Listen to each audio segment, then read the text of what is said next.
80% of all of the physical illnesses we're seeing are psychological. Your subconscious operates 95% of everything, is always fully present in the moment. It has no connection to time. Anytime you have an emotion, feeling, or a sensation, your mind is calling for an action. So the purpose of fear is to do what? Run, escape from a threat. The purpose of anger is to attack a threat, take it down. So if you feel fear about something that happened 10 years ago, that's the glitch. What is your mind doing? Looking at the memory in real time, calling for an action that isn't possible. Once we resolve the trauma, we see almost a 50% reduction in inflammation, up to 100% increase in immunity. That's world changing. My path to do what I'm doing was not the typical path. I've always been an entrepreneur for most of my life. I was in different businesses, financial services, mortgages, real estate, insurance, energy, and I'd always been doing that. But really what the genesis of this whole program was coming from my daughter's health. And she was diagnosed when she was 13 with Crohn's. And they told us there's no cure for Crohn's. We don't know what causes Crohn's. She's going to have to manage this for the rest of her life. And she ended up having 4 resections done where they cut out 24 inches of her intestines and said she's just eventually going to end up with a colostomy bag. And so there was really no answer. And then her lungs started coughing up blood. She was rushed to the hospital. They kept her in ICU for 3.5 weeks and came back with a diagnosis of idiopathic pulmonary hemosiderosis. And they said, again, no cure for that. We don't even know what causes it. That's another autoimmune. So now she's got 2 autoimmune issues, and they gave us literally no answers and no hope. And they said for the lung one, she should live close to a hospital because her lungs could fill up in 15 minutes and she could choke to death. And there was really no research, Anakin, going into it because only 1 in 1.2 million people get that one. So there was no research at the time because there's not enough cases. So there was no way to treat it. So that's when my wife said to me, because I was originally adopted, so we didn't know my family history. Well, this must be your fault. This must be coming from a genetic thing on your side of the family because we don't know about that on ours. So she says, you need to figure this out or we're going to lose our daughter. And so I literally went back to school, got my PhD, and started putting the research together. And what I found is what developed this program was to save my daughter's life. Wow, that story gives me goosebumps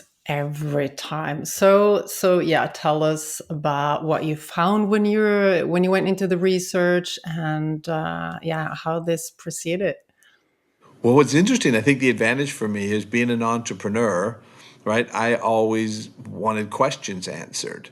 And typically the training that I was going to be getting, and even to get my degree, was all here's the books, study them. But they really weren't giving me answers. They were giving me a lot of diagnoses, right? And what they would describe the symptoms were, but nobody was saying anything about it. So most of the answers came back to live, manage, and cope with it and not fix it. So if you want to fix a problem, bring in an entrepreneur because my attitude is, why aren't they fixing it? Right? They're missing something. And so in all my research, I was looking for what they missed. And this is where I think I developed something very unique. What I found from my research was when we have traumatic events in our life, and everybody has some form of trauma at some point in their life to different degrees. So we have big T traumas that everybody sort of knows about. Those can be anywhere from auto accidents to physical abuse, sexual abuse, any of those things. It has a profound effect on the way the mind and brain works, much more than people would expect. So one of the things that I definitely connected up to, and we didn't know at the time when I was first doing the research that my daughter had had sexual abuse when she was 6. She never disclosed it to us. And as I was doing the research, I started making all these connections between all these people with trauma and all of these physical illnesses like Crohn's and things like that. And so then we asked her and she then told us. And it happened, 20 plus years earlier. So we didn't know that. So that then started connecting up the dots for me. And I said, okay, if trauma is at the root cause of this, how are they treating trauma? The same way they were treating her Crohn's. Live and manage and cope with it. So they had her on anti-anxiety meds, antidepressants, painkillers, and steroids, and boatloads of them. But she wasn't any better. She was just living with it. And I went out one time in LA and I just saw the pills and the bottles and everything. And I'm like, what are all these for? She goes, well, this is because I get anxious at times and then I get depressed at times. And that was all being caused by the Crohn's and the dysregulation of her nervous system, which was also then affecting the gut. And so, Anakin, this is really what I discovered in its pretty simplest form. Unresolved trauma creates inflammation. Inflammation is the response to trauma, physical or emotional. So, to explain it, I use a physical example. If you were punching me in the arm, what's going to happen to my arm? It's going to become inflamed. Why does it become inflamed? To protect it. The cells go into a cell danger response. The purpose of the cell danger response is the cells become hardened and inflamed, so nothing can penetrate the cell while it's under attack. So it's to try to protect bacteria, because if you've got an open cut or you've got something, the cells need protection. So they're going to try to defend themselves by becoming hardened and inflamed so nothing gets in. The problem is while nothing's getting in when it's in the inflamed state, nothing's getting out. It's not circulating. So it goes into a pause, basically, until the danger's over. So if you stop hitting me in the arm, eventually the inflammation is going to come down and the immune system will come in and clean up. So everybody talks about how inflammation is at the root cause of all disease. That's not completely true. It's chronic inflammation is when it stays on. And so if you stop hitting me, it's going to go down, perfectly designed system. Turns on, turns off. The trouble with trauma is trauma keeps running in the background. So the inflammation that showed up in Ashley's lower intestinal tract was the result of the constant looping of the trauma, and it stayed on. So that's why they had to go in and cut out 24 inches, because those cells died. And so that's happening for a lot of people, and there's no answers except surgery or steroids to bring down inflammation. And then that starts to affect, as you know, right, with all the stuff you do as well. If the gut's out of balance, everything's out of balance. And so now you got a double edged problem. You got the mind that's out of balance, the nervous system out of balance, and the gut's out of balance. That's a recipe for disease. So what not only does, so the genes that regulate inflammation upregulate.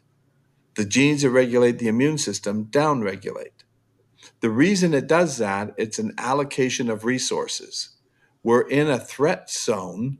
We need to focus on survival. So most of the resources are going to a survival mode, not into a maintenance mode. We don't need to fix anything. We got to get away from the lion, right? We're being chased by a lion, escape from the lion, then we'll start doing maintenance. And then inflammation will come down, immune system will come up. The system is perfect. It's absolutely perfect. It's designed to do that, but it's got a glitch. And the glitch is the trauma that keeps activating the nervous system, keeps it in a constant state of fight or flight.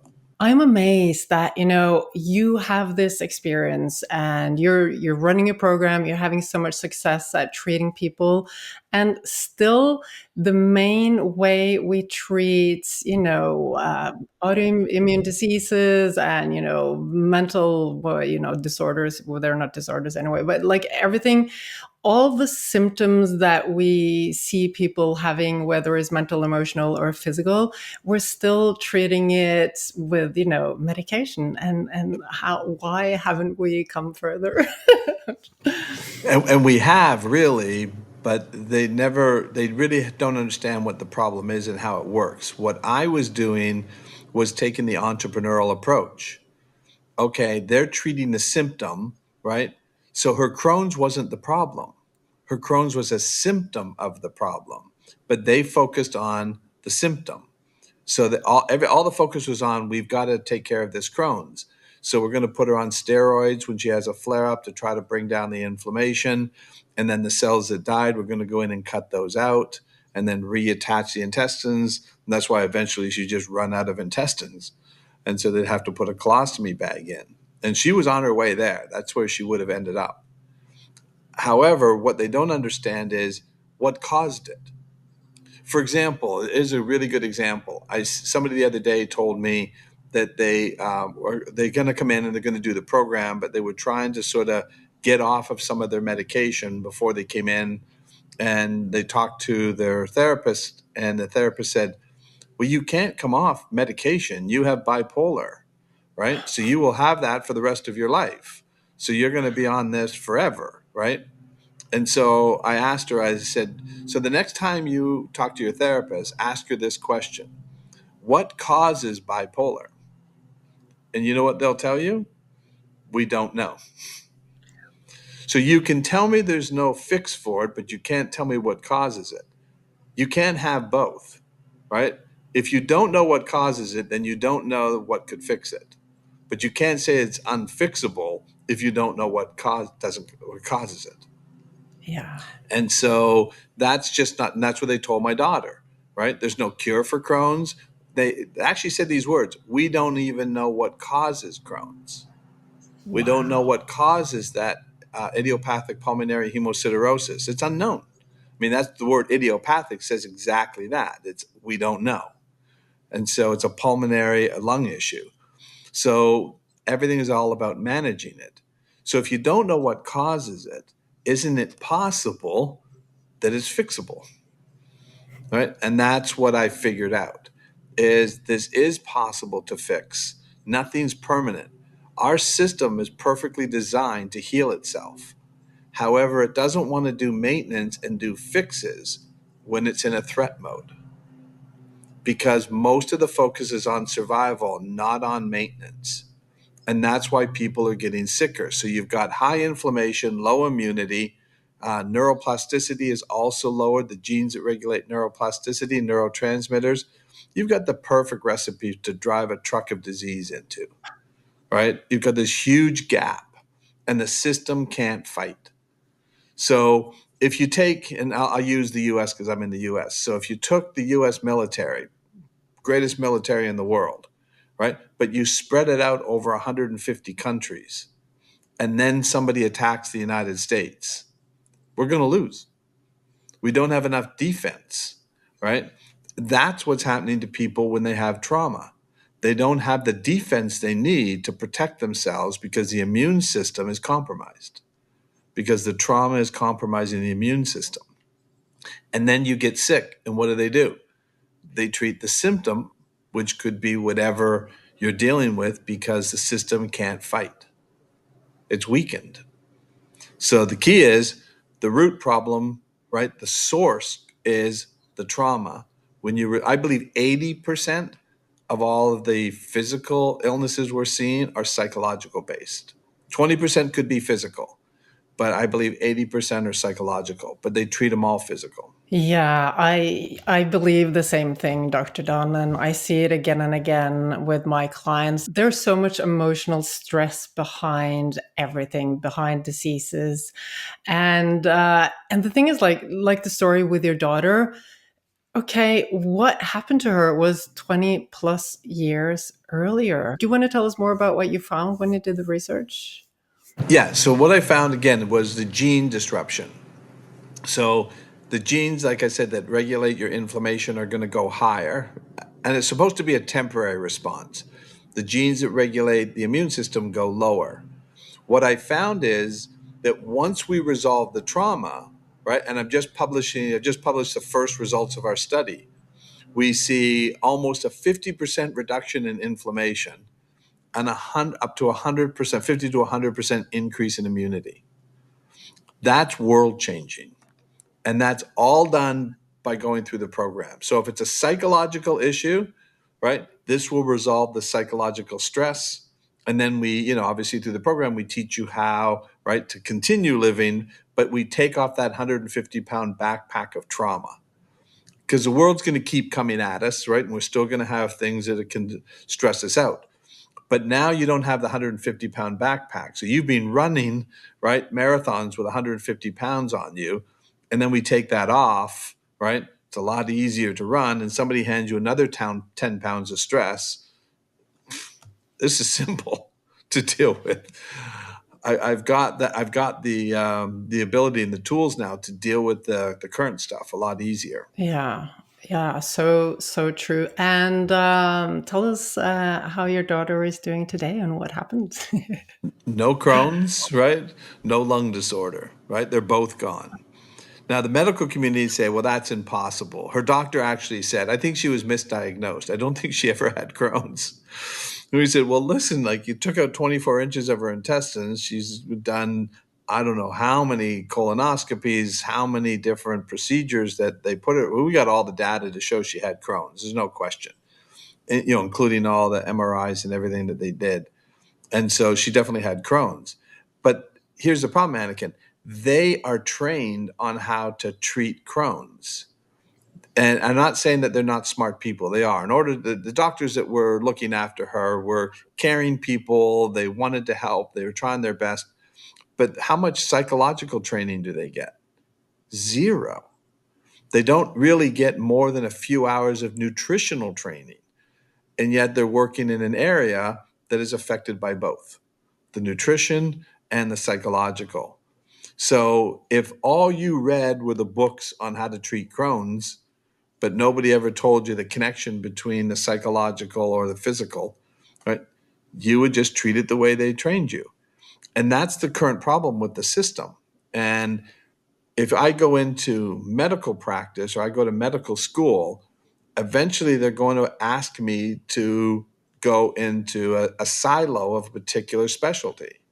So you get some general knowledge, in your initial schooling, and then they start to put you into different areas. So I'm going to become an ear, nose, throat. I'm going to become an orthopedic. I'm going to become a neurologist or a neurosurgeon. Now you're focusing on a particular area, which sounds like should be good because you should know everything about that. But it's not isolated, right? The brain isn't just isolated, right? It's affected by the whole system. And if you really don't get much more than general knowledge on the whole system, but you're a specialist in one area, are you really going to be able to help anybody unless that area is the problem? And I think that's 20% of the cases, not the 80. Yeah. Yeah, and like the way society has been thinking up until now, I think we're seeing a change, and I really hope things are changing. The way we have been thinking about it is that okay, disease, it's something from the outside, just and it's by coincidence. It suddenly happened to me, or if not, it's some kind of genetic disease. And I think we're gradually starting to see that it is connected to lifestyle and gradually also that it's connected to all the emotional stuff, the old traumas, the work you do. And I see that there is an awakening and people are more aware of it. And I see that we have so much further to go when it comes to this. And that's, I think, what makes our program successful is because when they go through the program, I give you all the science and education.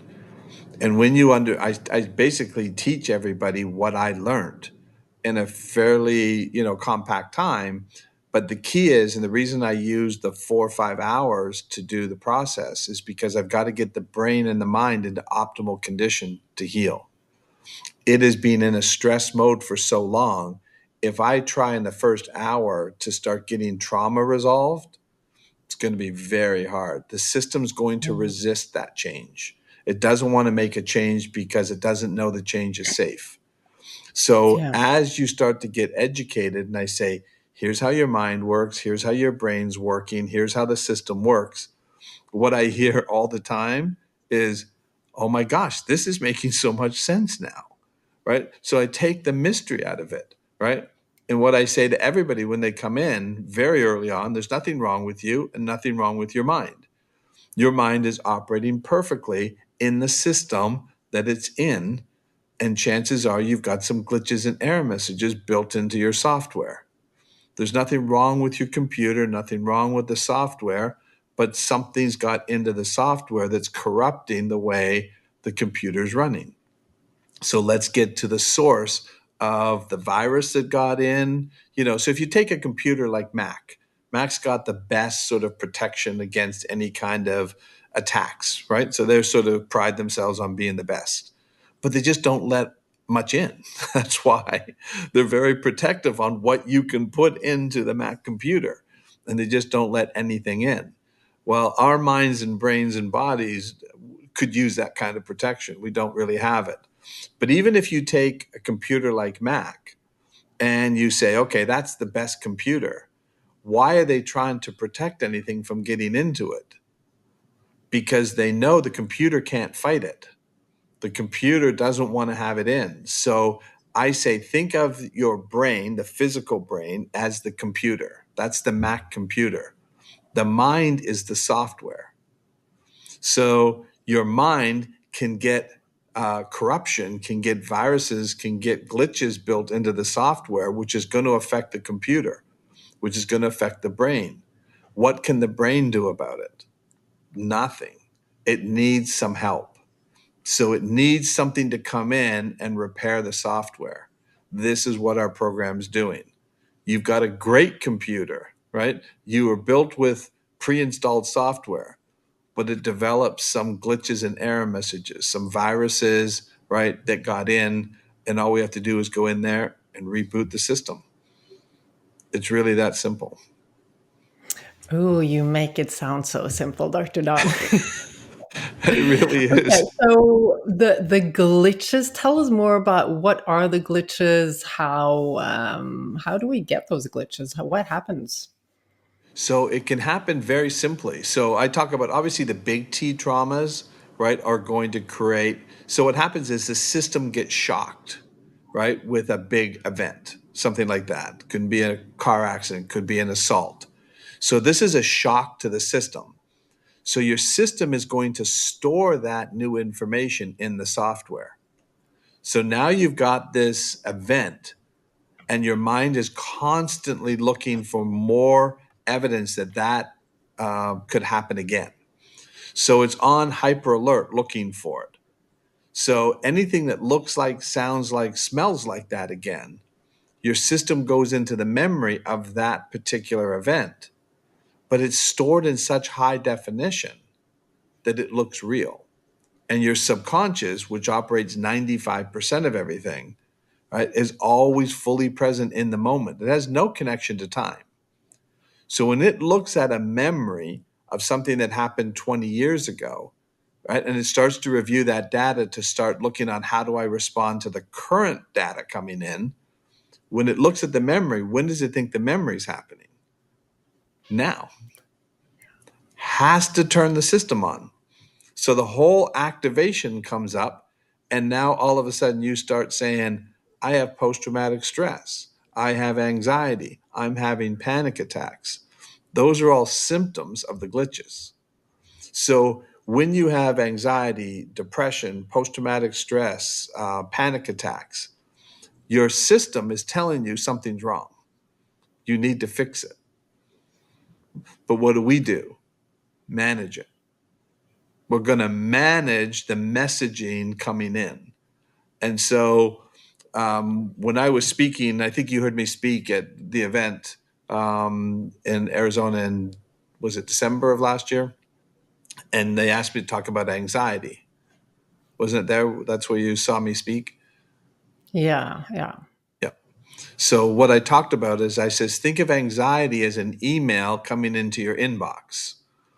And the email is a message, but you keep deleting the email or ignoring it, and it keeps coming in every day. And so you describe that as anxiety, right? I'm really anxious, but it's an email coming in saying there's a problem. We need to fix it. So your mind is trying to get your attention to address something, and chances are it's a traumatic event that's running and looping and constantly activating your nervous system. And so think of the email as it's your bank sending you a message saying there may be suspicious activity on your account. Please check it out and let us know if the charges are accurate. But you don't do it. So what are the chances the emails stop coming in from your bank? Zero. And so you live with anxiety. And so you then figure out, well, how do I deal with this? And they'll say, well, just delete it. Just, manage it, right? Put it into the trash box, right? Put in some software that basically, sends it right to spam. Well, no, you've got to address the problem. And chances are it's coming from something that you would not even imagine could happen.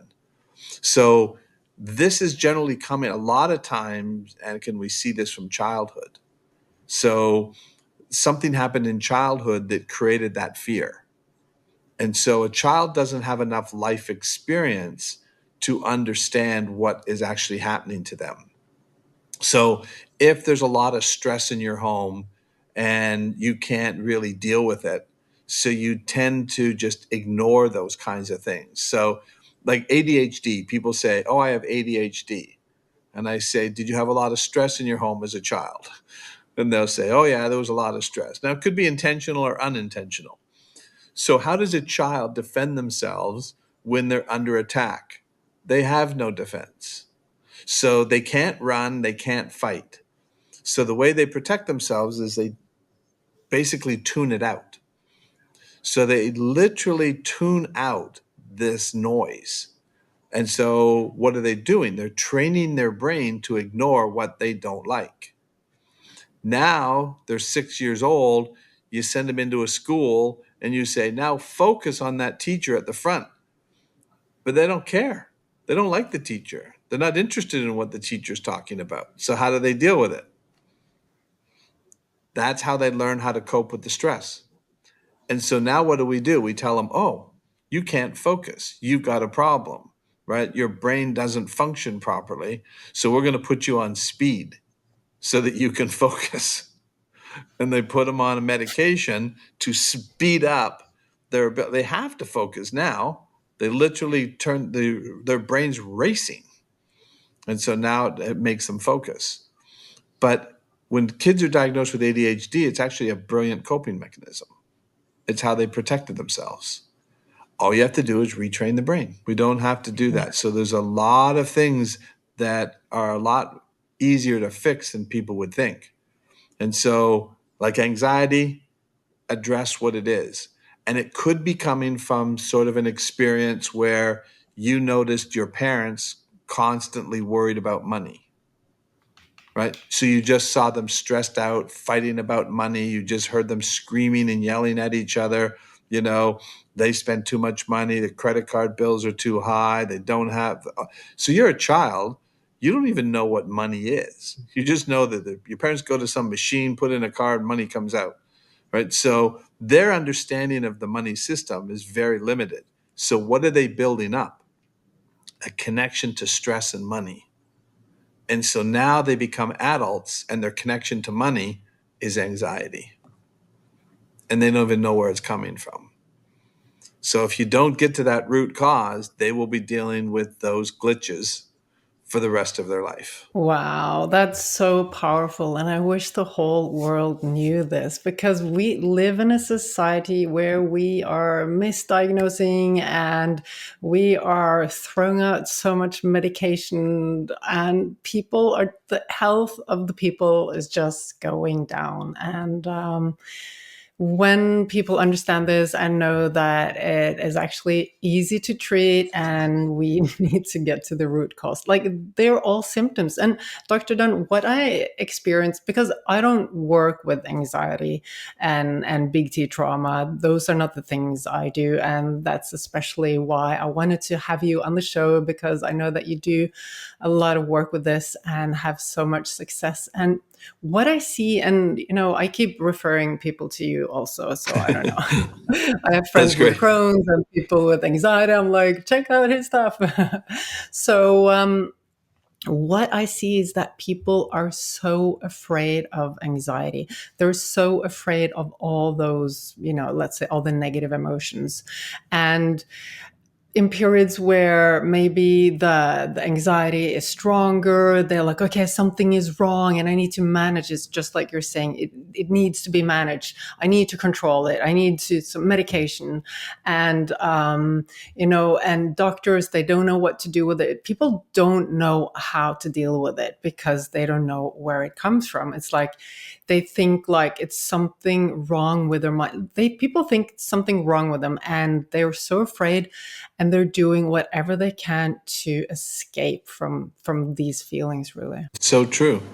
So one of the big concepts that I say I really make people understand is, and think about this for a second, anytime you have an emotion, a feeling, or a sensation, your mind is calling for an action.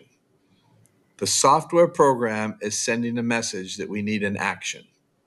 So the purpose of fear is to do what? Run, escape from a threat. The purpose of anger is to attack a threat, take it down. So if you feel fear about something that happened 10 years ago, that's the glitch. What is your mind doing? Looking at the memory in real time, calling for an action that isn't possible. And so that just continues to stress the system, puts it into a sympathetic fight or flight response constantly. And that's what was happening to my daughter. So anytime anything looked like, sounded like she was experiencing, her mind would go, oh, am I going to be hurt again? And it would start pulling up that information, turning on the nervous system. It's not supposed to do that. It's supposed to turn on when there's a threat and turn off when you handle the threat, either by escaping or attacking it. The animal world can't do this. It's only humans. We store this explicit memory. Animals don't store explicit memory. A zebra cannot feel fear of a lion unless there's a lion present. Zebras aren't thinking about lions. They don't remember the lion chasing them yesterday. But if a lion shows up, it's built into their nervous system to respond to the lion. They have the perfectly designed system. We have that exact same system, but we've added explicit memory. So we store all the details of our life. So you can see where the glitch is going to show up is if this high definition traumatic memory is constantly being reviewed by the nervous system, it's going to keep reacting to it. And then it's going to keep turning on. And then people are going to say, oh, I'm really anxious all the time. So depression, I have a really different way. I say depression's a function of the brain, not a dysfunction. And people will say, well, how could a depression be a function? And I said, depression's anger. So your mind is not okay with what happened to you. And it keeps reviewing the information about what happened. And it gets you angry because it wants you to fight back. But when does it want you to fight back? 10 years ago. But it doesn't know it's 10 years ago. So it keeps telling you, say something to your dad. Don't let him yell at you. Don't let him push you around. Fight back. And they can't because it doesn't exist anymore. So if your mind keeps using anger to get you into an action and you can't take the action because it doesn't exist, how does your mind protect you? It shuts down, stops using emotions. Depression's the absence of emotion. The emotion didn't get the action. So to protect you, it quiets down to stop the pain of the loop, the trauma loop. And then you talk to people who are depressed, they just say they can't get up, they can't do anything because the mind's basically saying, lie down. Like, you didn't do it, you didn't fix it. We're going to stop pushing you to try to fix it because you didn't do it. And so it can't use emotions now because it can't get an action. That's a very different way of looking at depression. And so a good way to explain it is, and this is what emotions, feelings, sensations are. You get the sensation of hunger. What happens, right? So a hormone is released into your bloodstream because your brain, your mind wants you to eat. So you get ghrelin, which is a hormone that tells you to eat, right? So it turns on the system. And so now you get the sensation of hunger, right? We all know what that feels like. What is your mind trying to get you to do? Eat. Why does it want you to eat? So you'll survive. It's all survival calls. If you don't eat right away, what happens to the sensation? Get stronger, right? You feel even more. It's pushing you harder to get this action taken. You may even get a headache. You may even get shaky because your mind is saying, eat or we die, right? Now, 1,000 years ago, you could die. So it's in a constant state of survival trying to get you to do something. What happens after you eat? Turns off. Perfectly designed system. Turned on when it was necessary, turned off when it was no longer necessary. That's how our nervous system works. That's why we're experiencing all these symptoms, right, of anxiety, depression, panic attacks, post traumatic stress. And all we're really doing is blocking the messages when we take medication. We're not answering the call. So you're basically just sending it to voicemail. A call's coming in. We're in danger. Send it to voicemail. That's not going to fix the problem. It's not. And this is the way you explain it, it's so easy to understand it. And I think when people can start to see what it really is, then maybe they can relate to it in a better way and see that it is only a message. An emotion isn't dangerous, and people are so afraid. They do everything to distract themselves, and most people live way outside of their body, in their head or outside of the body, because they just cut off contact with everything they have on the inside, really, which is a huge problem. Because how can you be happy? How can you know what makes you happy? How can you grow and evolve and enjoy life if you're not in your body and not feeling your emotions? Absolutely. And so when you understand, and this is why I spend so much time on the education of it, once you understand what your brain and your mind are doing and how the system is all working, it becomes very easy to understand how we're fixing it. It's a pretty simple solution. We just need to get to the glitch. We need to reboot the system the same way. So if every time you hit the M key on your computer shut off, you don't throw out your computer. You say, why is the M key shutting the computer off? Some sort of a coding error, right? So you get somebody to come in and rewrite the code on the M key so it becomes an M, right? But the current system would say, right, you come in and you say, every time I hit the M key, my computer shuts off. They're going to say to you, well, don't touch the M key, Anakin. Like, stay away from any words with M's in them. Avoid M's at all cost, and just ignore it. Don't deal with it, right? And that'll solve the problem. That doesn't solve the problem. It just makes you work around it. So everybody's working around these emotions as opposed to saying, what's the emotion there for? If you feel fear when somebody is threatening you in the present, perfectly designed system. That's exactly what it's designed to do. Turns on the system. So now you become stronger, alert, and motivated to protect yourself. So that could come from escaping it or attacking it. So more power to the system. So that's why, when they talk about the sympathetic and parasympathetic systems, the sympathetic system basically is turning on the power so that now there's a redistribution of the blood and oxygen. So now you've got more power to the muscle groups, more oxygen and blood flow to your legs, to your arms, so that now you can run or fight. Where's the blood being taken from? The digestive system.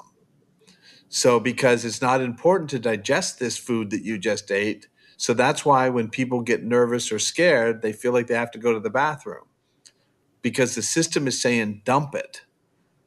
We don't need it right now. We need to be lighter, right? We need to get rid of this excess weight. So then people have to, and you see it in the animals all the time. When they get scared, they'll go to the bathroom because the system is saying flush the system. So because the blood flow that we needed to digest that food is needed in the muscle groups to fight or run. And so it's a reallocation, right, of resources. And so that's why when people say, oh, when I get nervous, I have to run to the bathroom. Well, that's why, because your system is saying, get rid of this stuff. It's slowing us down, right? It's still that biological, right, system that we've had for thousands of years. And it was the same way 2,000 years ago. Our system did the same thing. We think we've really evolved a lot. We still have all our primitive systems. And we've added this intellectual part of our brain that thinks we're so smart, right? And so we're going to think our way out of this problem. Well, no, you can't think your way out of a survival threat. So the survival mind, the subconscious mind, will override the reasonable, logical, intellectual part of the brain every time. It goes back to basic instincts every single time. And so then people think, I'm too smart. I've got to overcome this. I can outthink this, right? My logical brain knows that that's just this or that, but it doesn't work. You can't override it. The switch turns off. The logical Yeah, brain I is not see. involved. So many people are just like, just tell me what to do. I'll fix it. How can I fix it? How can I control it? How can I manage it? And yeah, we can't win over those forces are stronger than what our logical brain can. Yeah. Yeah. And the reason why, and this is why I explain it this way, is the thinking process, right? If we had time to think, we could be dead. Yeah. So your thinking brain is 400 millionths of a second behind your survival brain. So this Mm, frontal lobe is actually getting information from the subconscious that's pulling in all the data. And it's actually started a response. Your subconscious doesn't think, it responds. It's only your conscious mind that can think, but it's 400 millionths of a second behind it. So who's going to win? The part of the brain, the survival brain, that's already got an action going, you're feeling fight or flight response, right? Or freeze response. The logical brain can't override it because if we took it, think of it in terms of voting shares, right? If you're a business person, the subconscious has 95 shares, the conscious mind has 5. Let's put it up for a vote. Who's going to win? The subconscious. We're taking over, we're going to run the show, right? No matter what the thinking brain wants to do, right? The survival brain will run it, and it's response oriented, not thinking. It's going to use its instincts that are built in that we've had for thousands of years. But we think we're so smart, right? That we should be able to outthink this, and you can't. It's biological. yeah. Yeah, that's why we have all the fantastic tools that you have. So I'm curious, do you want to tell us more about, okay, because when you worked with your daughter, that was when you started to develop these processes, right? Yep. So you don't have to go into all the details. Like, what did you do? How long did you work with her? And, what was the change? Or how quickly did you see change? It's really interesting because I'm going to use another story with her story. This will make more sense. We don't know when her Crohn's stopped. We took her through the program, but we had no way to measure it. So what we did is this was my theory, is that if the trauma is running, if we can clear the trauma, and I have different processes that I take you through, right, that aren't long. They're like a minute, 2 minute processes. And I don't even need to know the details. So if somebody came into me and they said, they had something that they feel like they can't talk about, I don't need them to talk about it. I just need them to visually see it, and then we get the memory starting to run, and then the techniques I use resolve it and take it at a high definition. So with my daughter, we don't really know when it actually stopped. We just kept waiting to see if she's going to have another flare up, and she hasn't. So that was the only evidence that we really had. And then they did some testing on her, and they said there's no evidence there's any Crohn's. And so, but we recently had a young girl come in, 21 years old. She was adopted by the mother, and but she was taken out of a home with serious, serious sexual trauma. I mean, very bad. This young girl was having blackouts and seizures. She'd be out with her friends, she'd just drop and go into a seizure. And that was the trauma that was running. And so they put her in therapy. They just kept asking her to bring up what happened. What does she remember about all this trauma? And then she'd have more seizures and more blackouts. So her mom heard about what we did. The daughter said, I'm not doing that. So the mom said, well, why don't I do it and see what it does for me? She loved it. She says, it really helped me. Her daughter said, nope, still not going. So she thought that would convince her daughter. Then, this is like 3 months ago, her daughter gets diagnosed with Crohn's. So the mother said, and they lived down in the Caribbean. So the mother says, "All right, we're going to go to Orlando, right? You're going to see Dr. Wood, and then you're going to go see the Crohn's doctor." And so that's what they did. So she came in, I took her through the program. She went to the Crohn's doctor. He wanted to run all these different protocols with her, but she couldn't hold down all the fluids that she has to do, right, in order for them to do their stuff. So they had to cancel the appointment and said, we're going to have to reset another appointment, a month from now. So they went back home. They came back a month later. This time she could hold all of the stuff down. And they said, there's no Crohn's. Oh, wow. And so they called us from the doctor's office and said, like, they just gave us this. They said, they don't understand it, right? It doesn't make, he asked, what did you do? So then they went back home. They got called again and said, we think we must have missed something. Let's bring her back in. We're going to do even more testing. They did even more testing, same result. And fascinating. So I don't know, Anakin, how fast my daughter's Crohn's. It may have cleared up fast too. I have no idea. And Mm. I have to be cautious because if people have Crohn's and it's psychological, we can help. If it's physical, it may be something different. So I don't want to give people false hope that every time you have Crohn's, this is going to be the solution. But it definitely was for my daughter. It definitely was for this young lady.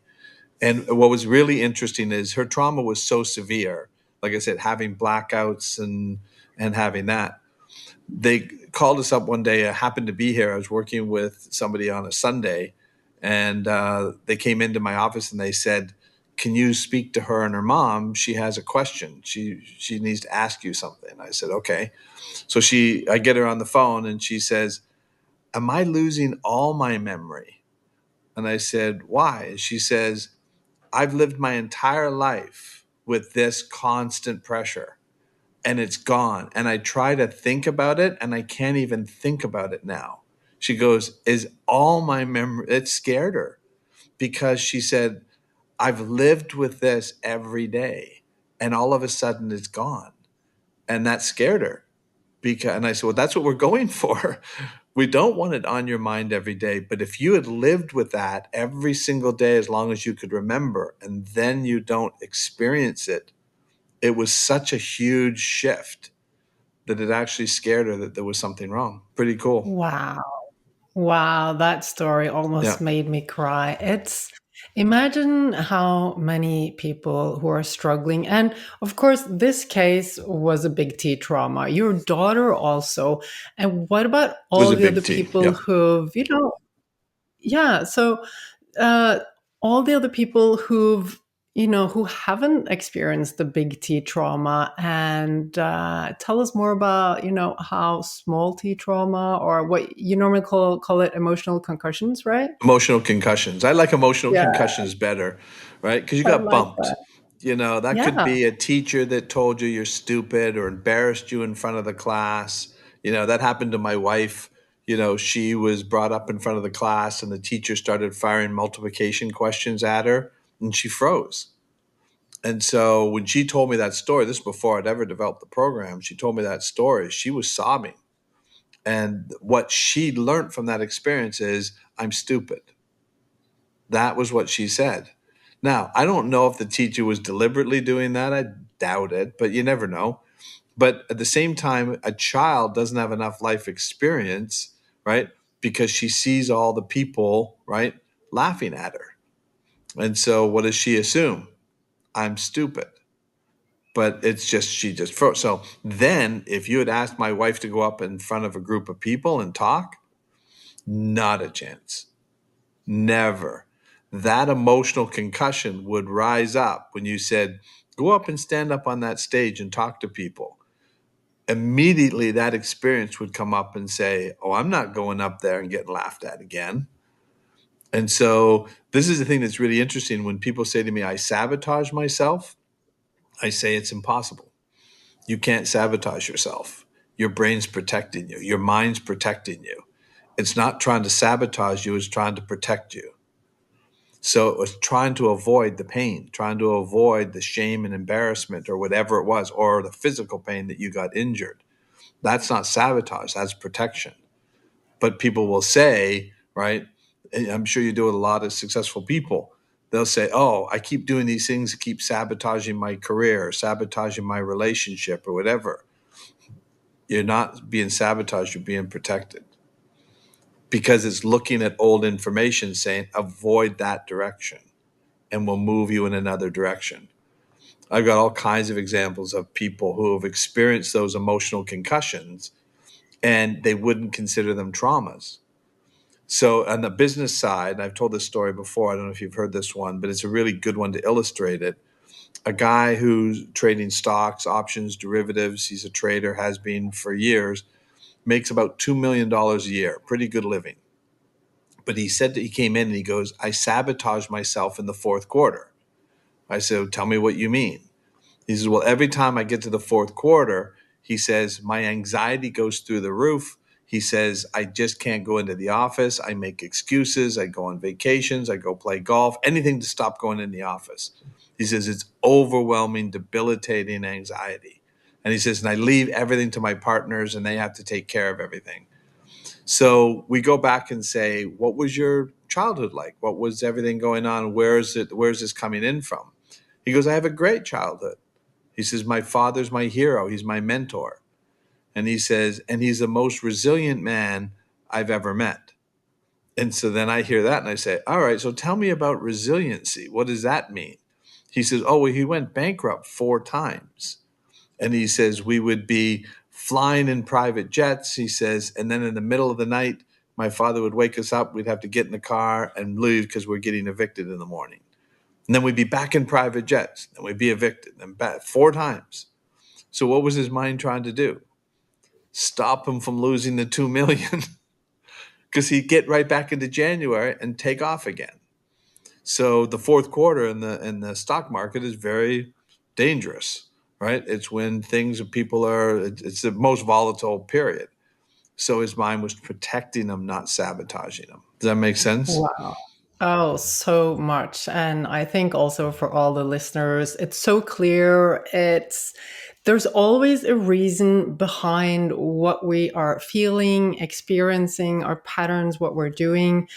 Those are just symptoms, as you say. They are messages, and our brain is just trying to protect us. And in some cases, it can be like an obvious link, like this example. And then we have all, because I also know that you work with people who are, they're athletes, they're high performers. A lot of them don't have any of the big T trauma. And still, after they go through the clearing process with you, they have more energy, they perform better, and they might not have had like anxiety or other very, typical symptoms, but it's just like their level of performance and energy and everything goes up after they've been through your process, right? Tell us about that. Well, it's interesting because one of the people who went through and he was in our study is Evan Carmichael, right? Yeah. So when Evan went through the program, he said, "Why don't we videotape me, going through the program?" And when he first sat down with me, he goes, "Well, he said, I'll be honest with you, I don't really have trauma." He says, "So I don't know how helpful I'm going to be for you with this if you're putting me in your study." And so I said, "Well, we'll do the pre-DNA and we'll do a post-DNA anyway." And so he said, "Okay." And so, Evan, he's a pretty cool, chill guy. And he says to me, he goes, you know, he goes, my aura ring tells me I'm stressed. He goes, but I'll be honest with you, I don't feel like I'm stressed. And he says, so either the aura ring is wrong or I don't know what stress is. And so 2 hours into the session, right? And if you watch the whole thing, he's got it recorded on his YouTube channel. He goes, what are you doing, Dr. Don? He goes, my aura rings tell me I'm in restore state. And we haven't talked about trauma yet. And I said, that's the program. I'm getting your mind into optimal condition to start the updates. And so after we finished the whole program, he didn't have big T trauma, right? But some things came up that would be probably fall under the line of emotional concussions. The results of his DNA, 52.6% reduction in inflammation. And Evan eats right, he exercises, he does everything well, right? But that was still having an effect. So the stress. He also had 113% increase in his immune system, his CD4 T cells, right? And 126% increase in his regulatory T cells. He has no idea that that would have been the change. But the post DNA, that's what it showed up. So It's a lot just, of times yeah. people don't know that this stuff is going on underneath the Yeah. surface. And you take a guy like him, he's a perfect example. High functioning, successful guy, right? Doing really well in life. And he still benefited. Yeah. And that just goes to show. So, okay, so maybe we can get some clarity around that because so when whatever emotional concussion we have, if it's big T or small t, whatever, it is constantly running, right? Yep. And It's constantly unresolved.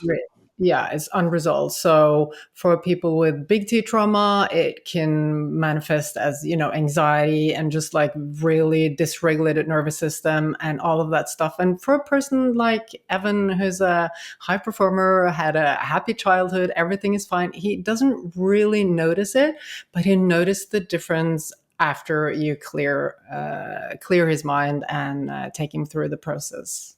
Yep. And so Yeah. that's what we're saying is it affects everybody to some degree. We just don't know what level of degree. But our mind wants resolution to problems. And so the problem is that it's running, and if it came in from childhood, you may not even remember it. So I'll give you another example. I had a lady, and she said, successful entrepreneur, doing really well. She goes, I procrastinate all the time. She goes, I don't know why I procrastinate, but I do. And she says, and it puts a lot of stress on me because I have to then, at the last minute. So she says, so the way I sort of explained it is I work better under pressure, I guess. I said, no, you don't.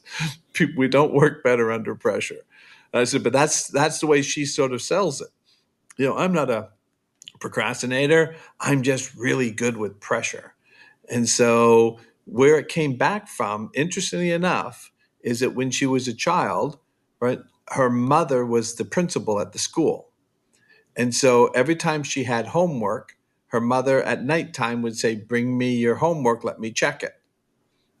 And the way she said it, she goes, and she'd take out that red pen and underline all my mistakes, and I'd have to go back and correct them. She goes, I hated when that red pen came out.